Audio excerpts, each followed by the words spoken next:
वबरकातुहू। सबसे पहले मैं आप तमाम से माजरत खा हूँ कि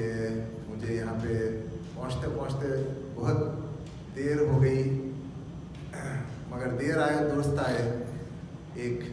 कहावत है। तो मैं समझता हूँ कि फिर भी मैं देर नहीं हुआ हूँ। और जब कभी भी मुझे मेरे भाई और मेरे दोस्त, मेरे अजीज़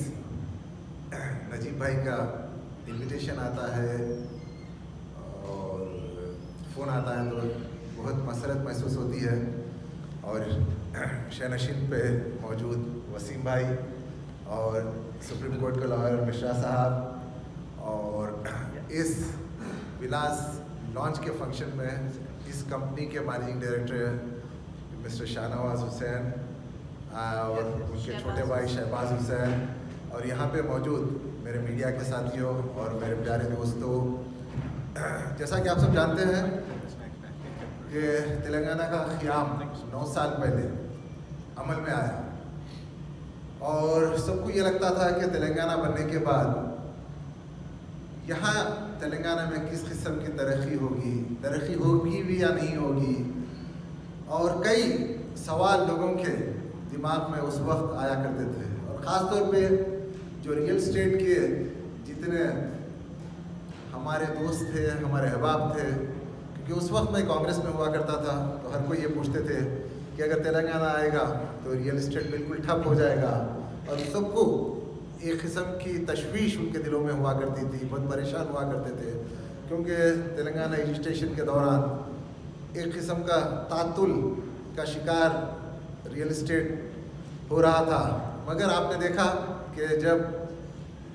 तेलंगाना स्टेट 2 जून 2014 में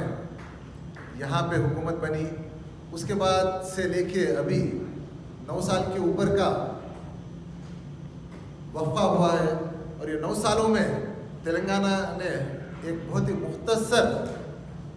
अरसे में एक बहुत तवील सफ़र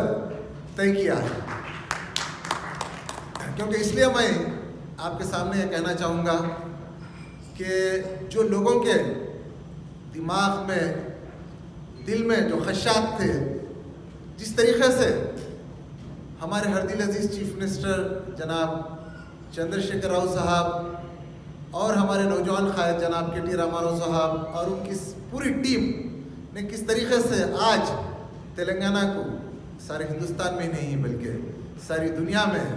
एक मॉडल स्टेट के तौर पे पेश किया है। और आज दुनिया के कई ऐसे मैगजीन्स हैं, ख़ासतौर पे रियल स्टेट मैगजीन्स अगर आप देखेंगे और बेस्ट लिविंग सिटीज़ के जो मैगजीन्स हैं उसमें अगर आप देखेंगे तो हैदराबाद आज the best living city in the world का आज हैदराबाद को दर्जा हासिल हुआ है। कैसे हासिल हुआ है वो दर्जा कि यहाँ के जो लीडरशिप है, उनका जो विजन है, और सिर्फ रियल स्टेट नहीं बल्कि आपको पता होना चाहिए कि कोई भी स्टेट की, कोई भी सिटी की, कोई भी शहर की तरक्की के लिए सबसे ज़्यादा अहम तरीन जो चीज़ होती है वो होती है उसका law and order, communal harmony, और फिर अतराफ जिस तरीके का इंफ्रास्ट्रक्चर हमारे शहरों में आ रहा है, हमारे स्टेट में आ रहा है, ये सब चीज़ें रियल स्टेट की ग्रोथ के लिए बहुत ज़्यादा मायने रखती हैं। और फिर एम्प्लॉयमेंट क्रिएशन अगर आप देखेंगे आज सारा मुल्क एक दिशा में जा रहा है और तेलंगाना एक दिशा में जा रहा है। जो तेलंगाना में अगर आप देखेंगे कि उस वक्त 2014 में मैं शमशाबाद की भी मिसाल देता हूँ कि वहाँ पे 500 रुपये गज़ ज़मीन मिला करती थी और आज वही शमशाबाद में 50,000 रुपये गज़ से ज़मीन आपको दस्तयाब नहीं है। अगर आपको अच्छी ज़मीन चाहिए तो मैं समझता हूँ कि वहाँ पे लाख रुपए से भी मिलना मुश्किल है आज। तो ये जो ग्रोथ हुई है, ये ग्रोथ ऐसी नहीं हुई है, बल्कि इस ग्रोथ के पीछे लीडरशिप जो तेलंगाना की आज बागडोर संभाल रही है, उसका बहुत बड़ा जो विज़न रहा है, वो विज़न की वजह से, और वो एक बहुत बड़ी वजह रही है। तो जिन लोगों ने भी यहाँ के रियल एस्टेट में जो सरमायाकारी की है, जैसा कि हमने दूसरे स्टेट्स में देखा है, दिल्ली में देखा है, नोएडा आप चले जाइए, एनसीआर चले जाइए, वहाँ पे आज से 10 साल पहले जो फ्लैट का रेट था वहाँ पे घट के अभी कम हो गया है। मगर हैदराबाद सिर्फ एक वाहिद ऐसा शहर है जहाँ पे इन्वेस्टमेंट आप करिए, आप सोते रहिए, मगर आपका इन्वेस्टमेंट मल्टीप्लाई होते रहेगा। तो this is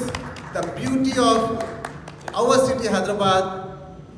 and for which मैं समझता हूँ कि हम सब,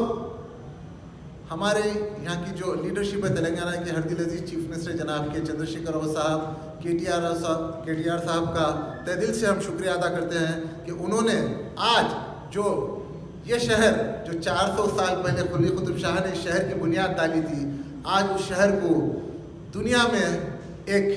नुमाया मुकाम पे लेके आके खड़ा कर दिया है। तो ये मैं समझता हूँ कि हम सब के लिए बास मसरत है, बास फ़ख्र है। और ख़ास तौर पे यहाँ पे मेरे बड़े भाई वसीम भाई भी यहाँ पे मौजूद है, क्योंकि वसीम भाई के सामने रियल एस्टेट के बारे में कहना बहुत मुश्किल होता है, मगर फिर भी मैंने जुर्रत की है। और मेरे अजीज़ और मेरे भाई नजीब भाई जो हमारी हैदराबाद की पहचान यूनाइटेड नेशन में कराई है, ये मैं समझता हूँ कि ये बहुत बड़ा एजाज़ है। और इस प्लेटफॉर्म से मुझे बात करते हुए मैं भी एक बहुत बड़ा एजाज़ महसूस करता हूँ, क्योंकि नजीब भाई वो शख्सियत है जिसको मैं अब से नहीं बल्कि हमारी ये मैं समझता हूँ कि एक रिश्तेदारी भी नजीब भाई के साथ, और फिर एक ही गांव के हम लोग हैं। और नजीब भाई के जो वालिद साहब थे, मेरे वालिद साहब